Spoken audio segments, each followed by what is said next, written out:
En los últimos días han salido a la luz varias investigaciones que dan al traste con la información que todos sabemos y coordinamos, el desgastado sistema de salud cubano. Hoy precisamente tenemos al autor de uno de estos libros que ha salido y que para bien se ha impreso en Madrid y tenemos hoy la compañía en voz. Le damos en nuestro medio la bienvenida a Antonio Guedes Sánchez. Tony, como muchísima gente le conoce. Muchísimas gracias por acompañarnos, doctor. Gracias por invitarme, por estar con ustedes. Doctor, tenemos el libro del dicho al hecho, la leyenda de la sanidad en Cuba. Un libro que usted recientemente ha tenido en sus manos, que ha llevado muchísima investigación, pero que desmonta uno de los grandes mitos del régimen cubano. La sanidad en Cuba como una de las grandes victorias, como una de sus grandes banderas que ha vendido al exterior hace más de 60 años. ¿Por qué tener esta tesis? ¿Por qué este libro? ¿Cómo surge la idea? Bueno, yo como cubano que viví 23 años bajo la dictadura comunista, además estudié medicina hasta que me expulsaron a la universidad en cuarto año por ser católico y no soy marxista, en el año 80, en junio del 80, eh, tenía la convicción de que Cuba no era una potencia médica, porque lo vivía, lo veía, sabía las manipulaciones de ellos, la estadística, la imagen, cómo vendía, como era una potencia en nada. Me refiero de 59 para acá, desde la revolución, la llamada revolución hacia acá. Y entonces si yo me propuse desde que estaba aquí afuera a investigar, a buscar, eso me ha costado, me ha llevado décadas analizando, pero a partir de datos oficiales de los organismos internacionales, los anuarios internacionales, Organización Mundial de la Salud, anuarios latinoamericanos, panamericanos, anuarios de antes del 59 y después. Y también, después de 1959, los anuarios de Cuba, que hoy en día se conocen con el nombre de ONEI, los datos estadísticos, los pronunciamientos de los funcionarios cubanos, de la prensa cubana, oficial de Cuba. No he querido destacar aquí vídeos, declaraciones, opiniones, ni mucho menos artículos de oposición o de sacado de fuera, sino a partir de sus propias palabras, a partir de sus propios datos, demostrar sus contradicciones, sus mentiras, sus falacias, y que Cuba, después de 1959, no era una potencia médica como ha vendido no solo a los cubanos, sino al mundo en general y especialmente a los latinoamericanos, y han comprado las organizaciones internacionales panamericanas de salud, Organización Mundial de la Salud. Lo han comprado y lo repiten sin ninguna verificación objetiva. Yo creo que hay más que eso. De ese tema vamos a hablar más adelante. Ahora, el libro tiene tres partes, se ha dividido en tres capítulos fundamentales. ¿Cómo podemos encontrar estructurado el texto? Vale. Hay una primera introducción que he querido destacar ahí, sobre todo el resumen que hizo quizás el mejor historiador económico nuestro, geógrafo, Leví Marrero, que tiene una serie de volúmenes de libro y en el último analiza la situación socioeconómica de Cuba en los años 40, 50. Y he querido destacar un resumen muy breve, por supuesto, en esa introducción para que las personas conocieran un mundo desconocido, una Cuba silenciada. ¿Qué era Cuba realmente en lo socioeconómico en la década de los 50 del siglo XX? Desconocido para los propios cubanos de las nuevas generaciones y, por supuesto, manipulado por el régimen, no solo en el aspecto sanitario, sino en educación, en todos los campos económicos. La segunda, ya entrando en el libro como tal, después de la introducción, la primera parte es desde 1902, cuando comienza la República de Cuba, hasta el 31 de diciembre del año 2024. Es un estudio que se analiza la esperanza de vida, la mortalidad, la higiene, las camas sanitarias, los hospitales, la prevención, los médicos, todo, la situación de Cuba en los años, esa época, eh, ese, eh, esa época de 1902 a 1958, que es la primera parte, también sacado de anuario, no solo de Cuba, sino internacionales, yo lo publiqué muy similar en una revista que ya no está, lamentablemente, que dirigía el cubano Jesús Díaz, se llamaba Cuba Encuentro. Me lo pidió que lo hiciera para el centenario de la República de Cuba en 2002. Yo lo publiqué, lo he autorizado un poco. La segunda parte digamos, del libro, esto es muy importante, esa primera parte para conocer esa Cuba silenciada, ocultada por el régimen actual y desconocida para la mayoría de la gente. Y de dónde partía la revolución realmente. La segunda parte es de 1959 a 2008, también en todos esos parámetros. Y la tercera parte es de 2009 a el 31 de diciembre de 2024. Los últimos datos de los que se tienen certeza entonces. Los datos que usted tiene en el libro que se exponen son datos alarmantes que hablan del declive sin precedentes del sistema sanitario cubano, pero a pesar de esto, se sigue vendiendo la idea que Cuba es una potencia médica, se sigue haciendo turismo de salud en Cuba, siguen ellos enarbolando la bandera de que tienen la mejor salud del continente. ¿Cómo se ha logrado sostener? Con números claros que ha publicado el propio régimen, que se han recogido en los anuarios, que son números de ellos. ¿Cómo ha sostenido el régimen entonces este discurso durante tantos años? Bueno, yo creo que hay que analizar varios aspectos. Primero, los mitos se sustentan básicamente por dos elementos: la ignorancia y sobre todo la mala fe. Y yo creo que aquí hay mucha mala fe, porque un intelectual, un escritor, un periodista, un miembro de una organización internacional, lo de los anuarios, etcétera, pueden investigar perfectamente, pueden buscar la verdad perfectamente, pero no quieren. Los prejuicios ideológicos influyen mucho. Otro elemento, el elemento del David contra el Goliat. Cuba es el pequeñito contra el gigante Goliat, que es el imperio americano, Estados Unidos. El antiamericanismo es muy fuerte en el mundo. Entonces eso les vende mucho a ellos. Aquí, no solo en América Latina, en España mismo, el antiamericanismo es tremendo. Entonces ellos se venden como ese David frente a Corea, cosa que es totalmente falso. En tercer lugar, en ese régimen totalitario comunista hay dos cosas que funcionan. Una es la seguridad del Estado, la inteligencia, la contrainteligencia, y el segundo elemento que funciona mucho es la propaganda. Le invierten mucho tiempo y dinero y esfuerzo y gente en la propaganda y siguen haciéndolo. Hay un cuarto elemento. El cuarto elemento en estas organizaciones. Ellos han logrado manipular, penetrar, comprar. Comprar no es porque directamente se compre con dinero, se compra con un congreso, con un seminario, con una visita en Cuba, con muchas maneras, con publicaciones, a muchos científicos, a muchas personas que viven en el mundo de las organizaciones, como la Organización Mundial de la Salud.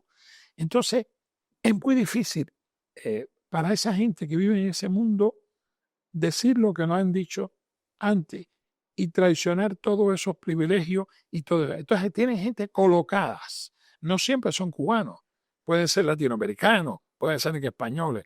Ellos penetran la televisión, la radio, ellos penetran la academia, los lugares de investigación, porque además hay otro objetivo de Cuba, es robar información, pero no solamente para el chantaje de ellos, sino porque esa información, cuando sobre todo es importante, la venden. La venden a Irán, la venden a China, la venden a Rusia, siempre, y antiguamente a la antigua Unión Soviética. Eso es así. Entonces, debido a todos estos factores, más la manipulación que ellos hacen y han hecho de los datos de la sanidad en Cuba, hablando ya concretamente de la sanidad, pues hace muy difícil que el mito desaparezca. Los mitos no son fáciles. Yo he tratado de hacer este trabajo precisamente a través de los documentos internacionales, los documentos de ellos mismos, para demostrar en sus propias palabras que del año 59 al 2024 eso es absolutamente falso. Cuba no es una potencia médica.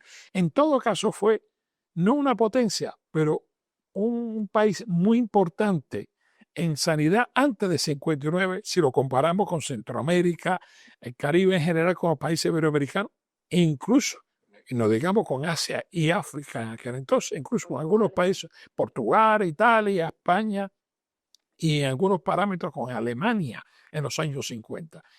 Si habría que hablar de potencia, que no me gusta decirlo porque no es así exactamente, Cuba era una potencia médica en los años 50, pero después no lo ha sido cuando uno lo compara con otros países.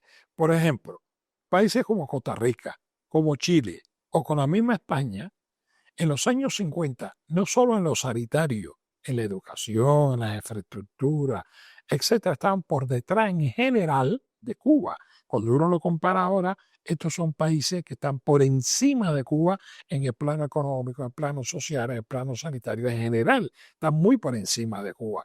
No digamos en el per cápita, etcétera. Y podía sacar otro ejemplo. Ellos hablan siempre que es una isla bloqueada. Primero, Cuba no es una isla bloqueada. Cuba no está bloqueada porque comercia con más de 100 países, entre ellos España. Es más, por la ley Harper pueden comprar a Cuba, a Estados Unidos, alimentos, productos agrícolas y también medicina. A Estados Unidos, no digamos a México, a Panamá o a China o a India. Estados Unidos compra muchos medicamentos a China y a India y productos farmacéuticos. Cuba lo pudiera hacer mucho más barato. Por lo tanto, el embargo tampoco afecta demasiado. Lo que pasa es que es un régimen que no genera riqueza, no tienen dinero, no tienen casi crédito. Entonces, por eso tienen grandes dificultades. Pero primero no es un bloqueo. En todo caso, es un embargo de ciertos productos y de ciertas empresas americanas. Pero no es un bloqueo.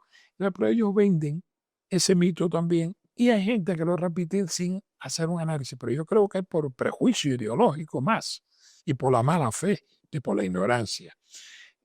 Por lo tanto, es un país que podía tener mejor situación si no estuviera en la situación socioeconómica que tiene y la situación política.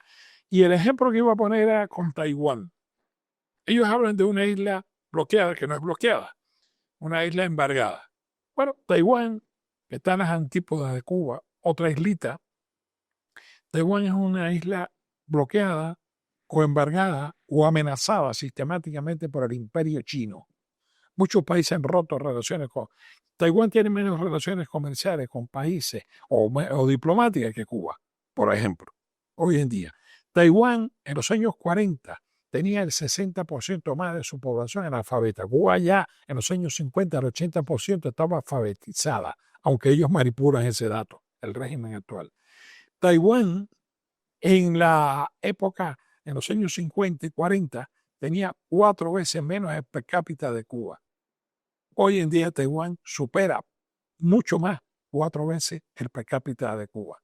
Y ellos tenían aquel entonces 4 veces menos, por lo menos. Taiwán, el sistema sanitario era un desastre en los años 50. Hoy Taiwán tiene un sistema sanitario de primer orden. Incluso hay organizaciones internacionales, por ejemplo, que en el año 2019 consideraron a Taiwán entre 80 y pico países como el que mejor tenía el sistema sanitario. Bueno, 2 islas, con 2 problemas, con 2 gigantes alrededor.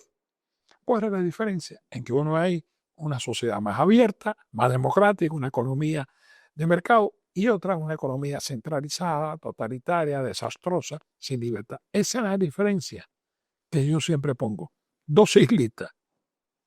En sus palabras mencionaba 2 temas, penetración e ideología. En el 2023, según las últimas estadísticas y que aparecen también en su libro, Cuba tenía exportación de brigadas médicas cubanas, lo que se ha dado a llamar en los últimos tiempos como trabajo esclavo, ha sido denunciado por múltiples organismos internacionales, por el propio Estados Unidos. Hay sanciones para muchos países de los que albergan estas misiones médicas cubanas que el régimen exporta. Sabemos que es una de sus principales entradas de divisas de comercialización. Podemos considerar estas brigadas médicas cubanas, esta exportación de médicos que tiene Cuba hoy, esta explotación de médicos, también la formación de médicos extranjeros como una fuente de penetración ideológica en el mundo. En el 2023, por ejemplo, y volviendo a los datos que tiene su libro, en 59 países había más de 37.000 italianos cubanos y profesionales de la salud. Bien, con datos de ellos mismos. A lo mejor eran más, pero eran los datos que ellos sacaron. Bien, en primer lugar, Cuba, dada su dimensión geográfica, la situación económica catastrófica que tiene, ha tenido durante los últimos 30 años más una desproporción enorme, una hipertrofia en la fábrica, como digo yo, entre comillas, de crear médicos. Porque ha llegado a tener en estadística más médicos que Dinamarca y que muchos países europeos mucho más desarrollados, mucho más libres que Cuba. Eso es un disparate. Eso no es una buena planificación. Claro, dice el régimen, bueno, nosotros utilizamos en las últimas décadas a los médicos como una fuente de ingreso económico, como si fuera la exportación de sacos de azúcar o de tabaco, para que no entre dinero.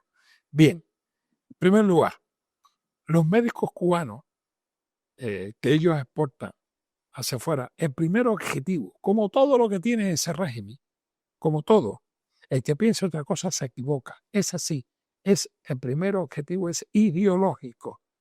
Es vender una imagen de que el régimen es un régimen de beneficio, de solidaridad, que tiene un gran desarrollo. Mira, bueno, tiene otras dificultades económicas, tiene baches en las calles, no tiene luz, pero bueno, ahí está Estados Unidos como responsable y entonces, pero tiene un sistema sanitario, sin entrar como era Cuba en los años 50 del sistema sanitario, sin entrar en la subvención soviética que ha recibido, que podemos hablar de ello después, sin entrar en esos datos, inmediatamente sacan esa conclusión. Pero el objetivo número 1 es ideológico.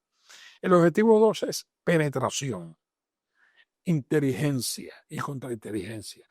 La mayoría de los sanitarios, aunque incluso no crean en el régimen, aunque incluso no crean en el sistema y sepan que es un fracaso, pero dado que tienen familia, dado que se quieren regresar a Cuba, dado que si han tenido en sus vidas una doblez por algún motivo oculta, sea de tipo sexual, sea de tipo económico o de lo que sea, ellos inmediatamente los chantajean. Hay un chantaje para que informen, para que roben información en las academias, en las universidades, en las investigaciones, en los medios de comunicación, en las empresas. Eso que yo decía anteriormente para venderse a Irán, a China, a la Unión Soviética, y ellos tener esa información también para un momento dado, como lo hacen con los artistas y lo hacen con mucha gente, artistas incluso extranjeros. Es decir, es una manera de influir incluso ideológicamente en esos países, porque son gente que lo han formado ellos, lo han creado ellos, hay una especie de agradecimiento también. El tercer factor de todo eso sanitario, sea un médico o no, es económico, por supuesto, porque es una entrada de divisas, una entrada de euros y de dólares que tiene Cuba. ¿Por qué es así? Porque, voy a poner un ejemplo muy concreto.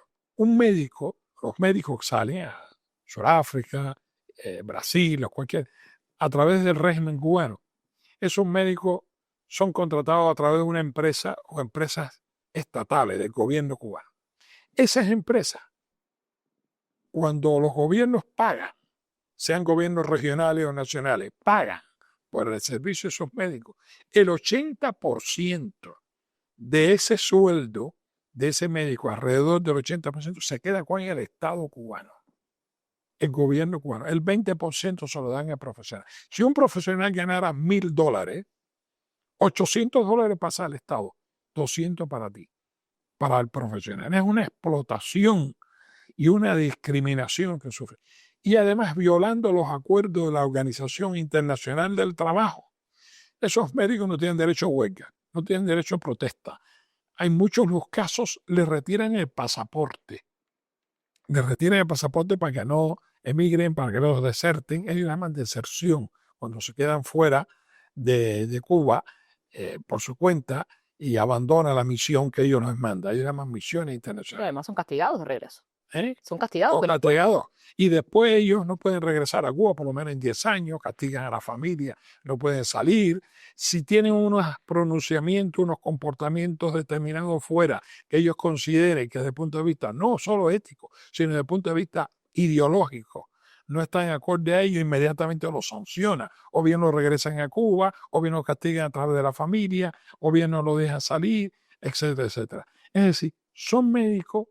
Bueno, hay casos incluso de mujeres con problemas de violación, de chantaje de tipo sexual con su jefe, etc. Si allí en ese país se comete o ocurre algo, ellos están sometidos no solo a la ley del país, sino a la ley de Cuba, a las leyes de Cuba. Por lo tanto, pueden ser sancionados de cualquier manera. Es decir, son verdaderamente esclavos. Y desgraciadamente, muchos gobiernos, algunos democráticos, como el gobierno regional del sur de Italia y en Brasil, se hacen, y algunos gobiernos de Argentina que hubo, etcétera, se han hecho cómplices de esa explotación del cubano, de esa exportación ideológica, de esa penetración. Me hablaba de los estudiantes que van a estudiar a Cuba. Bien, pues estos son médicos que salen cubanos afuera de exportación. Los estudiantes latinoamericanos, sobre todo, van a estudiar en escuelas, sea médico o estomatólogo, aparte de la, aparentemente, pues, ay, qué bonito, qué bien, qué solidaridad, qué bondadoso. También el objetivo es ideológico, el objetivo es penetración. Yo siempre pongo el ejemplo de cuando la República Checa contribuyó a que Cuba fuera condenada a la Comisión de Derechos Humanos sobre la violación de los derechos humanos en Cuba. Los primeros que salieron frente a la embajada checa en La Habana a protestar contra los checos eran los estudiantes de esa Escuela Internacional de Medicina. O espontáneamente o lo sacaron, es decir, lo utilizan como arma política, ideológica y de penetración. Llegan a sus países, los colocan en un ministerio de salud, pueden llegar a ser ministros, pueden ser asesores técnicos, etcétera, etcétera, sean del país que sea. Muchos hablarán por agradecimiento y otros porque están chantajeados y participarán. Es decir, Cuba utiliza todo eso como esa arma. Por supuesto, cuando estén en Cuba hay que aprobarlos, eso fue un proyecto de lo que en Cuba llaman el comandante en jefe, el que murió, Fidel Castro, el dictador. Bien, pues, él fue un proyecto dentro de su afán megalómano para aparentar la solidaridad, pero en el fondo es todo esto. Desgraciadamente es así en la mayoría de los que estudian, o pueden ser así, ser utilizados de esa manera, y lo han sido, ¿no? Doctor, mencionaba usted algunos gobiernos más contemporáneos que han ayudado a sostener esta penetración ideológica, este proyecto que tiene Cuba y que enarbola como una de sus grandes victorias a ojos del mundo. Pero esto no viene de ahora, no es Argentina nueva, no es Brasil nuevo, no es Italia nueva. Esto viene de hace muchísimas décadas atrás. ¿Cómo podemos empezar a hablar de estos gobiernos que apoyaban, que sostenían, que sustentaban, que mantenían también la reproducción de este sistema cubano?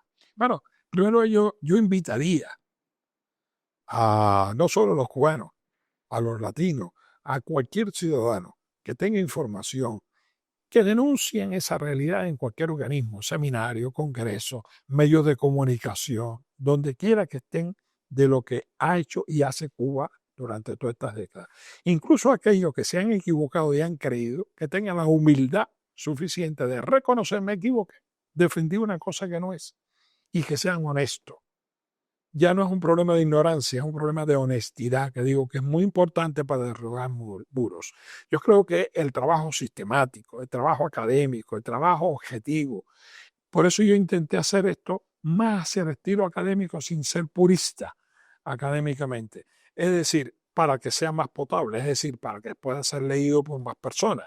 Porque si lo hubiera hecho puro académico, comprendo que mucha gente no lo hubiera leído. Yo quería hacerlo más popular, pero al mismo tiempo con un toque académico, no un simple ensayo, comentario, etc., sino basado en datos, basado en opiniones de ellos, basado en fundamentados. Entonces, hay que hacer cosas así, publicarlas, darlo a conocer y empezar a crear lazos de amistad y de unión con ONG, con estos organismos internacionales. Por ejemplo, los médicos cubanos de Miami, los médicos cubanos de España, o los médicos latinoamericanos que viven en Estados Unidos o que viven en Iberoamérica o aquí en España, que han comprendido, que han entendido, que saben esto, con honestidad que empiecen en sus medios, en sus hospitales, en sus publicaciones, en los medios de comunicación, en las academias, etc. Hacer trabajo, publicarlo, decirlo, denunciarlo, poco a poco desmitificar. Que repito, los mitos son difíciles porque la combinación de la ignorancia y de la falta de honestidad es muy difícil, pero hay que hacerlo, hay que intentarlo. Yo no pretendo derribar el muro de todo, sino empujarlo, ayudar a quitar un ladrillo para que se derrumbe con el tiempo. De los mitos vamos a ir hablando un momentito, volvemos a la pregunta que la hacía y el por qué hemos llegado acá. ¿Qué sociedades han ayudado a que el sistema de salud de Cuba se siga vendiendo como uno de sus grandes logros? ¿Qué sociedades? ¿Y qué sistemas y qué gobiernos? Sí, por ejemplo, los gobiernos españoles Y mucha gente en España han ayudado a eso, sean de izquierda o de derecha. Con las inversiones en Cuba, con los empresarios, no debemos hablar por perjudicar a nuestros empresarios futuros. No. Eso es absolutamente absurdo, tonto. Han perdido más que han ganado. Eso es tener una dictadura totalitaria. Lo han ayudado, por supuesto, Venezuela, con el régimen de Maduro y el régimen de Chávez. Lo han ayudado Nicaragua, con los Kirchner en Argentina, por supuesto, lo han ayudado cantidad. Lula da Silva en Brasil, todo el grupo de Puebla y todos los grupos anteriores que se han creado. México, todos los gobiernos de México han ayudado a eso. Y muchos medios de comunicación también. Porque tanto en Iberoamérica como quizás en un sector del mismo Estados Unidos, latino, y España, están un poco en el ADN el antiamericanismo. Y Cuba ha sabido de venderse como que es la lucha contra el imperio. Y sobre todo en los años 60, cuando surgió, muchos intelectuales, mucha gente, que hoy en día se han desencantado, la mayoría de ellos, pero que lo apoyaron, pensando que era distinto a la extinta, la desaparecida Unión Soviética, que era una cosa más fresca, era el socialismo distinto, etcétera, no diferente. Se equivocaron, por supuesto, era una estafa, una gran mentira. Y todos estos gobiernos, y todos estos medios de comunicación, el New York Times mismo, periódico. Hasta el año 19 he leído un artículo, bueno, en Cuba no hay libertad, en Cuba hay dificultad económica, pero la sanidad. Bueno, sin investigar más. Yo lo recojo en el libro. Esa declaración de New York Times, podía recoger otra, o de la Organización Panamericana de la Salud, por la penetración, por la ignorancia, por los prejuicios antiamericanos, por todo eso. Pero hay mucha gente, muchos organismos internacionales y gobiernos. Te he citado algunos, pero podemos ir citando otros gobiernos latinoamericanos también y europeos también, que han sido cómplices de eso, la suavidad. Pues se han equivocado, es una gran estafa. Uno de los mitos que ustedes montan en este libro, a base de datos, de números, de recogidas, volvemos a decir, dichas y aclarar con el mismo sistema cubano, es que la salud pública en Cuba es gratuita, la gratuidad de la salud. Eso es una de las cosas, los mantras que más se repite históricamente desde hace más de 6 décadas. ¿Es real que la salud en Cuba es gratuita? Ellos lo dicen de la salud, de la educación y de todo lo demás. Eso es falso. La sanidad de Cuba no puede ser gratuita. Hay una serie de elementos. Hay un capítulo que me dedico a eso, a una pregunta. ¿Es gratuita la sanidad en Cuba? No lo es. Mira, desde el principio de la revolución, primero se expropiaron de casi todo, las propiedades sin indemnizarle a casi nadie. Y en el año 1968 hasta los pequeños negocios eran dueños del 99%, 98%, la mayoría de la tierra, la mayoría, bueno, por supuesto, el comercio, la industria, todo. Por lo tanto, se expropiaron de todas. No solo de las grandes compañías que si eran americanas, francesas, no, la mayoría eran cubanas, o españoles que vivían en Cuba, o de chinos que vivían en Cuba, y se lo expropiaron y no pagaron nada a nadie.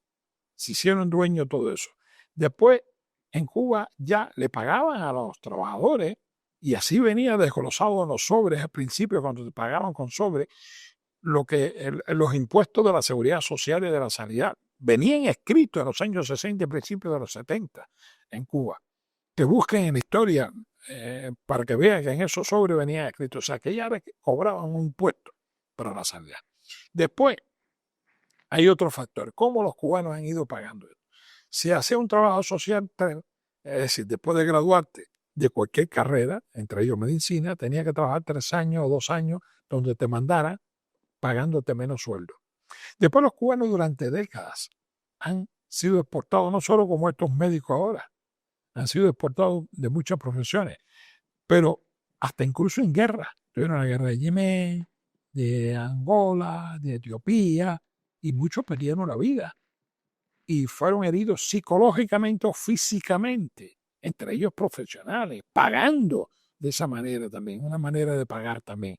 Otra manera de pagarle a los cubanos de adentro, todos los cubanos, entre ellos los sanitarios, son los llamados trabajos productivos voluntarios, que de voluntario no tiene nada, de productivo menos. Vamos a ver, durante décadas los estudiantes de secundaria y bachillerato y también de universidad, pero sobre todo secundaria y bachillerato, tenían que ir todos los cursos, como mínimo 45 días al campo a trabajar allí en el campo, o sea, cortar caña, recoger cítrico, tabaco. Parece muy romántico, aquello era un desastre, era improductivo, era perder el tiempo, era un sacrificio inútil. En los lugares hacinados, sin higiene, sin comida o una comida mediocre, para hacer muchas veces sin agua. Yo lo sufrí, yo lo viví aquello. En el pueblo y en la ciudad estaba las escuelas. Y cuando habían zonas donde quitaban la secundaria o bachillerato del pueblo de la ciudad, te lo llevaban al campo y era lo que llaman escuela en el campo. No al campo, sino en el campo. Y ahí todo el curso, media jornada, medio día de trabajo en el campo y medio día de estudio. Imagínense, muchachos cansados, sin acostumbrarse a la agricultura, mal alimentados, sin condiciones higiénicas. Muchas veces en Uruguay que cabían 60, metían 150. Aquello es un desastre. Iban a sus casas los fines de semana o cada 15 días, sí se ganaban el pase por su comportamiento, por el trabajo. Eso tenía objetivo también ideológico, no solo para pagar, y objetivo de separarlo de la familia, del ambiente, de los valores, adoctrinamiento, ¿comprende? De la gente. Eso era un objetivo número uno, siempre es el objetivo número uno. Y después otra manera de pagar también. Por supuesto que todos los trabajadores en Cuba han tenido que dedicarle centenares de horas extras sin que se le pague. Trabajo extra sin que se le pague nada en su trabajo o en sus calles. En Cuba le llaman cuadras. Cada 100 metros, cada cuadra, cada calle, hay un comité de defensa de la revolución, CDR. En ese comité de vigilancia que te controla quién entra y sale de tu casa, cómo tú te vistes, si vas a la iglesia o no, si te cartea con el del extranjero o no, que funciona más o menos, depende del lugar, pero en todo lugar existe. En esos CDR también hacían trabajo los fines de semana, en tu trabajo, en tus escuelas.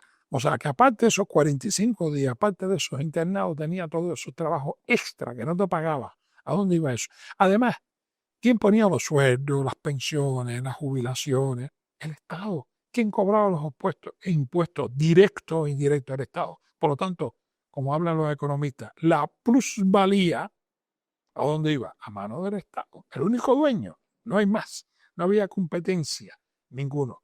Por lo tanto, y yo, sin hablarte de lo que mucha gente desconoce, las miles de horas que todo estudiante y todo trabajador en Cuba, incluso hasta amas de casa, han tenido que donarle al Estado, horas extras en reuniones políticas, en su calle, su CDR, a través de la organización de la Federación de Mujeres Cubanas, a través de la CTC, el Sindicato de Trabajadores Cubanos, que es único central sindical, única, vertical, a través de los campos de sus estudios, a través de sus trabajos, reuniones políticas.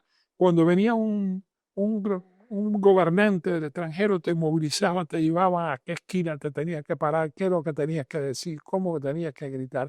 Cuando había un acto político en una plaza, pues te llevaban de los trabajos, de los estudios, a esa plaza a gritar, a decir, todas esas cientos y miles de horas perdidas y dedicadas al aparato ideológico o al trabajo económico del Estado. ¿A manos de quién va? A manos del Estado. Entonces, los cubanos además están siempre, a cualquier hora, en cualquier momento, a merced del Estado. ¿Se le puede llamar eso una sanidad gratuita? Es como si me dice, en España, que la sanidad es y no es gratuita. No es gratuita porque se paga con impuestos. Pagamos todo lo que pagamos impuestos. Eso es así, como la educación pública, como la carretera, los policías, los militares, etc. Es como si dijeran, bueno, aquí eso cae del cielo. No, se paga impuestos. Pero aquí en España se paga mucho menos que en Cuba, porque en España no estamos obligados a hacer todas esas horas extras sin pagar, ir a todas esas movilizaciones, no nos mandan a guerras absurdas, inclusivamente con el riesgo de la vida, no te pagan menos por 3 años que te mandan a un sitio, no te han expropiado como han expropiado en Cuba. O sea, todavía en España, si se puede hablar de gratuidad, mucho más gratuita que en Cuba, por Dios. Y aún así no es gratuita porque se paga con impuestos. Eso es obvio, porque nada es gratuito. Pues eso es la venta, esa es la mentira repetida 1000 veces que se la creen. Eso lo vendió el nazismo, eso lo vendió el fascismo y eso lo vende los regímenes comunistas. Maquinaria, propaganda. Y los demás les gusta escuchar eso. Les gusta el canto de sirena. También el pueblo cubano, debo decir, ha tenido una responsabilidad. Hablamos de los países latinoamericanos. Hablé de los intelectuales en los años 60. Hablé de los medios de comunicación muchas veces cómplices y de las organizaciones internacionales. Pero vamos a hablar del pueblo cubano también. No podemos echar solo la responsabilidad fuera.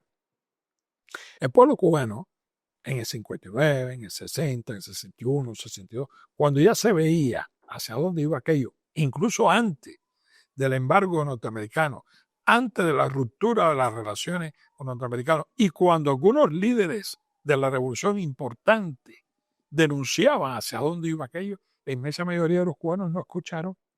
La mayoría de los cubanos aplaudieron como focas amaestradas la realidad del régimen cubano y lo apoyó. Ya después estaban atados. Ya era muy difícil deshacerse de aquello.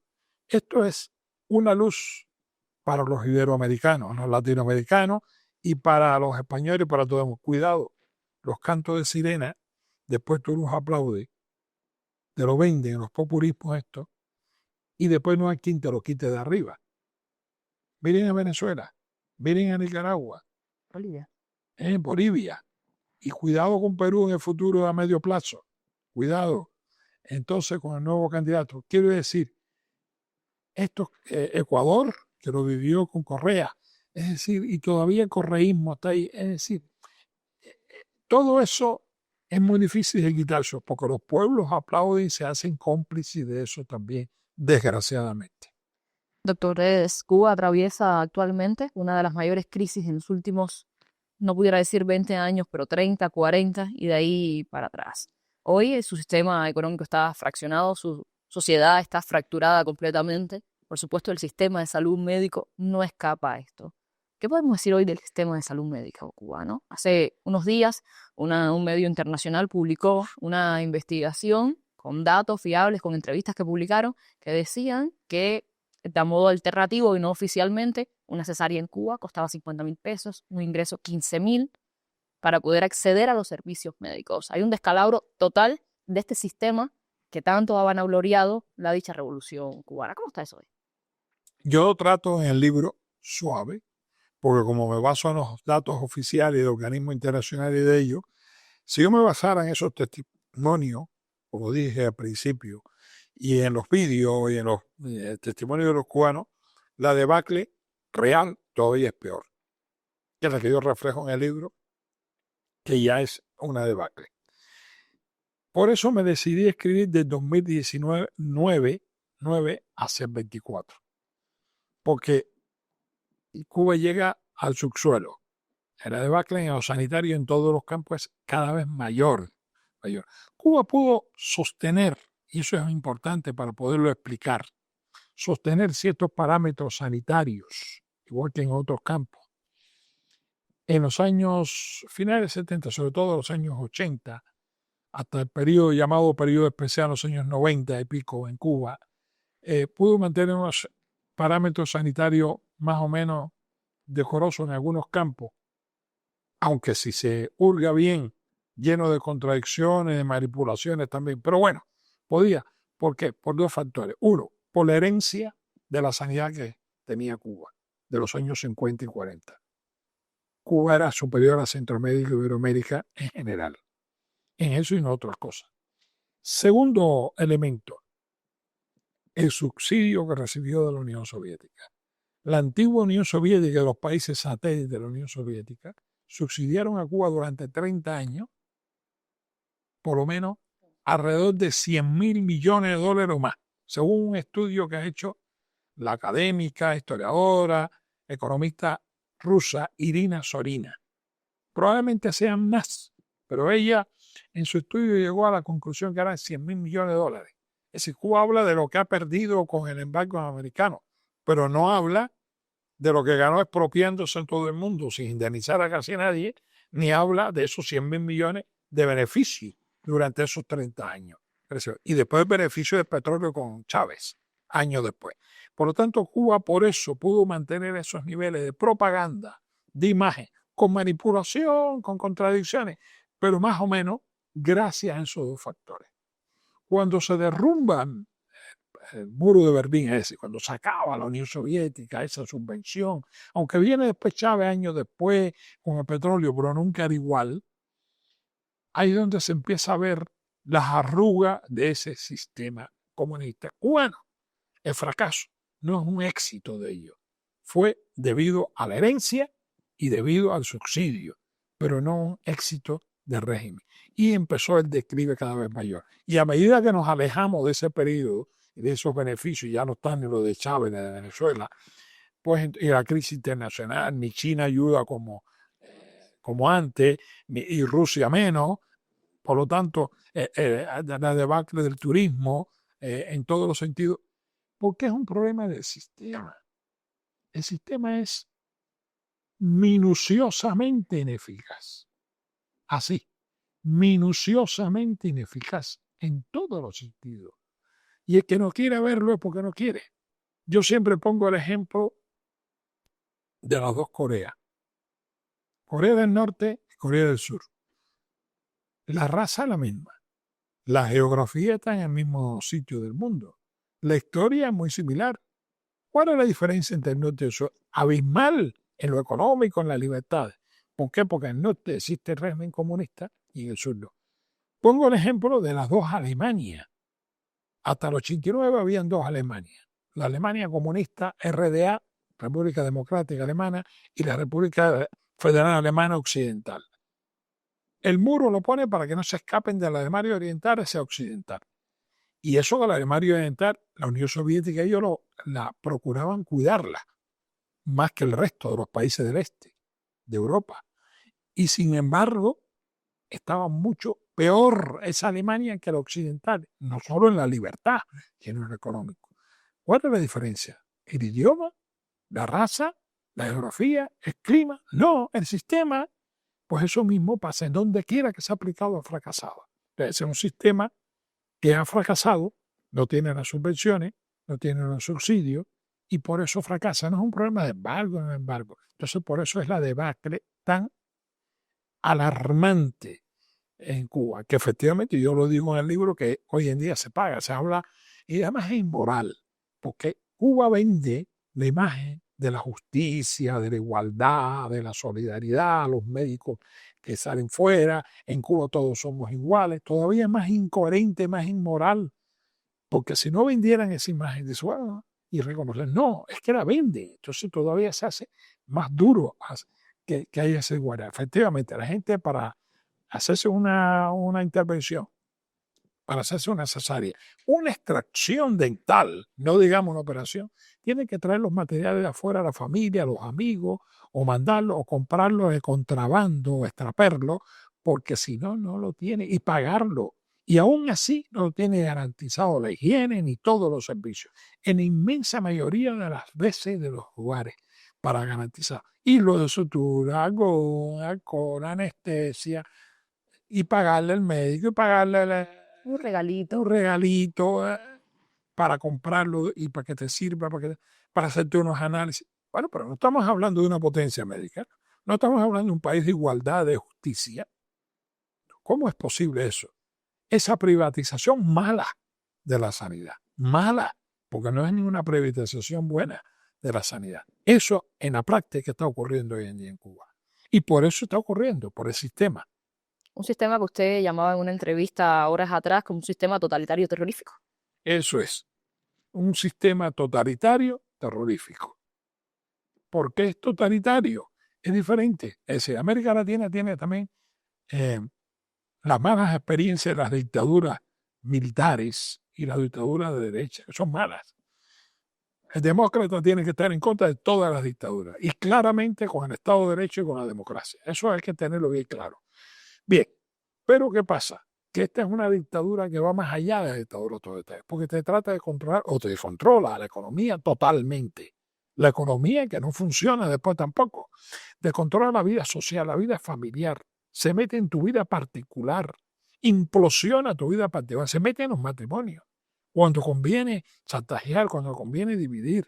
Si un individuo, por ejemplo, es homosexual y no se sabe, y quieren que ellos trabajen para la seguridad del Estado o que diga sobre unas estadísticas que es maravilloso, lo chantajean.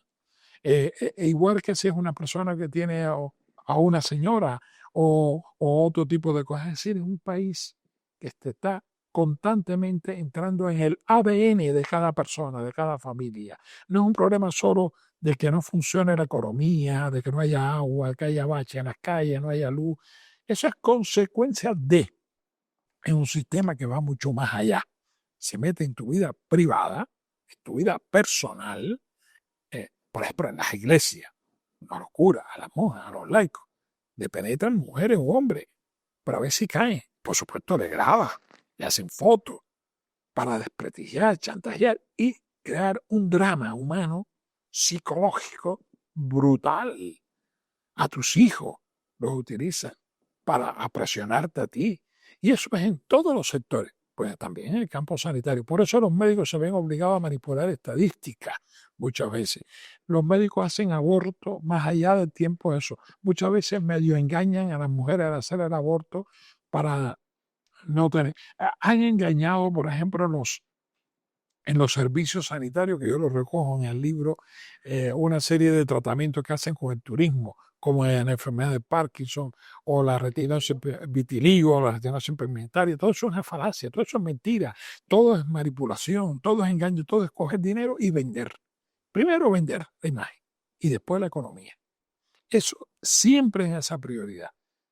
Un libro que está lleno de datos, del dicho al hecho, la leyenda de la sanidad en Cuba. Muchísimos números dados por el régimen, organizaciones internacionales, organizaciones de salud, pero es un libro, usted decía, amable, un libro que cualquiera puede leer. ¿Dónde lo podemos encontrar? En Amazon. En todas las plataformas Amazon está en ebook, Kindle y en impreso. Tapa blanda, aparece en todas las plataformas Amazon, sea en Estados Unidos, en Iberoamérica, en España, en cualquier sitio que tú accedas a Amazon, ahí está el libro, lo puedes adquirir. ¿Satisfecho con el resultado hasta ahora? Sí, sí, muy satisfecho, muy satisfecho. Mucha gente lo ha leído, mucha gente... mi objetivo no es que compren el libro, mi objetivo es que lo lean los académicos, los políticos, los medios de comunicación, la gente en general. Yo hasta el punto que he hecho PDF para entregarlo a amigos y a gente para que lo tengan también, porque mi objetivo es la difusión de una realidad tremenda, de uno de esos mitos falsos de potencia médica, que está basado en lo que digo. En los pocos tiempos que tuvo algún beneficio fue por el subsidio que recibió y por la herencia que tenía Cuba, positiva de antes. Pero realmente potencia nunca ha sido, por supuesto, en los últimos años es una cosa tan evidente. Cualquiera que visite Cuba, cualquiera que hable, que vaya con un médico allí, que sea honesto, que sea sincero, lo tiene que reconocer.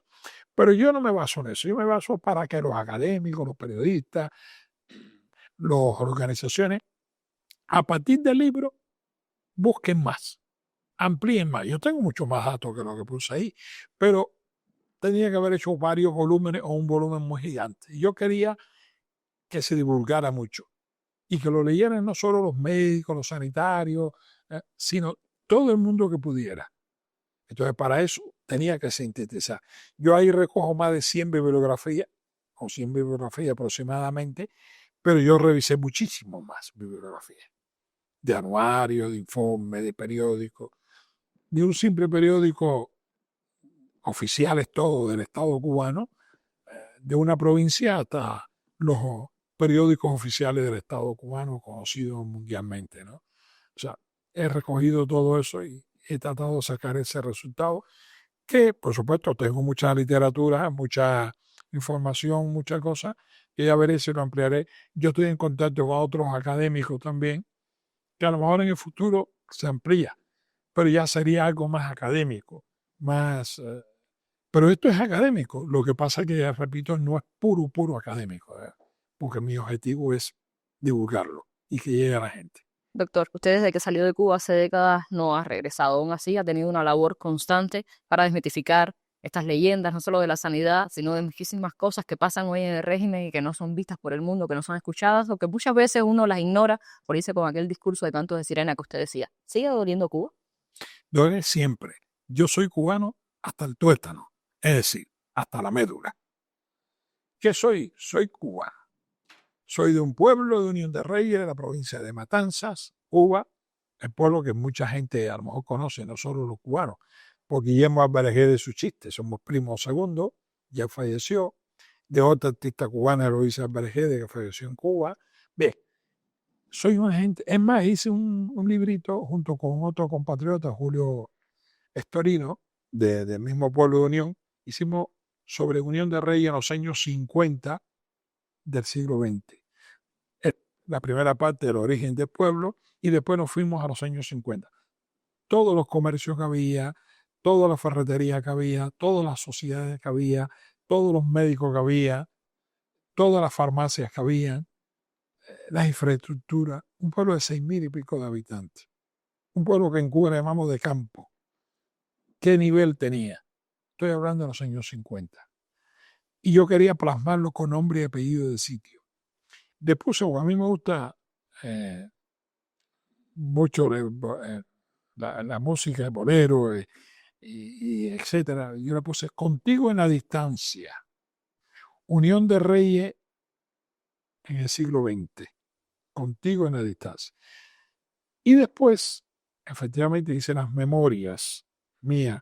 Lo hice más por los hijos, los nietos, no con el objetivo de publicarlo, pero después amigos me estimularon a publicarlo y está en Amazon. Contigo en la distancia está en Amazon y las memorias que le puse también hoy como ayer, que lo cantaba Los boleros. otro bolero, como lo cantaba Benny Moré, hoy como ayer de Tony Guedes. Entonces, la memoria ha sido un tocho grande. Mucho antes de yo nacer y después, pero ahí no cuento solo mi vida, sino el contexto social, económico, político, religioso, cultural de Cuba durante todos estos años, con muy minuciosos los detalles, ¿no? Pero muy intensos. Muchas cosas familiares, pero también muchas cosas políticas, económicas y sociales de Cuba. Todo lo que tú te imaginas. Ahí, por ejemplo, los campos de Cuba, los trabajos que hicimos, están descritos totalmente. Bueno, y por supuesto he estado en otras cosas, en los comités de derechos humanos de la doctora Marta Fraide, que lo hizo, que se crearon en Cuba con Ricardo Bofill, Marta Fraide, etcétera, y que aquí había una sede. Estuve presidiendo ahí la Asociación Iberoamericana por la Libertad, y estuve sobre todo con mi gran amigo, fallecido recientemente, Carlos Alberto Montaner, periodista, intelectual, que está cubano. Creamos en Madrid el partido Unión Liberal Cubana, que estaba vinculado a la Internacional Liberal. Liberal en el sentido de la palabra europea, porque lo liberal en Estados Unidos significa más socialdemócrata, más socialista. No, esto es liberal, que es más de centro-derecha, más liberal europeo. Pues el Partido Liberal, lo digo porque puede haber personas escuchándolo, viendo en América y confundirse el liberalismo en el sentido europeo y de tradición de verdad. Pues creamos ese partido Unión Liberal también para denunciar la realidad de Cuba y crear las bases para un futuro, un partido liberal en Cuba, aunque no estemos nosotros. Como esto lo he hecho también como un legado, y las memorias un legado, y lo de Unión de Reyes un legado, eso es. Así, yo siempre he estado en la lucha de denuncia, en la lucha de crear conciencia, es difícil, pero yo creo que uno hace lo que puede, y uno tiene que hacer todo lo que puede en el momento que uno tiene que hacerlo. Y por eso, como yo soy un cubano, en esencia, cubano, por supuesto, llevo 43 años en España, y eso también ha influido. Mis nietos son españoles y todas esas cosas, pero quiero mucho España. Y me duele España también, mucho. Pero uno es de donde nace y sobre todo donde vive la adolescencia y la primera juventud. ¿No? Eso es fundamental. Muchísimas gracias, doctor, por esta Gracias. compañía con vos, por ponernos al tanto, por traernos su libro. Por supuesto que será uno de los testimonios que ojalá en pocos años, corto tiempo, podamos decir, esto también ayudó a desmitificar lo que hoy vende el régimen cubano y que ayuda a mantenerse y a vender toda esa ideología que lamentablemente tiene al país transitando una de sus mayores crisis. Del dicho al hecho, la leyenda de la sanidad en Cuba, un libro del doctor Antonio Tony Guede Sánchez que usted puede encontrar en las plataformas digitales y que desde Voz le recomendamos para que se informe qué está pasando en uno de los principales países del continente que hoy usted tiene en nuestras noticias.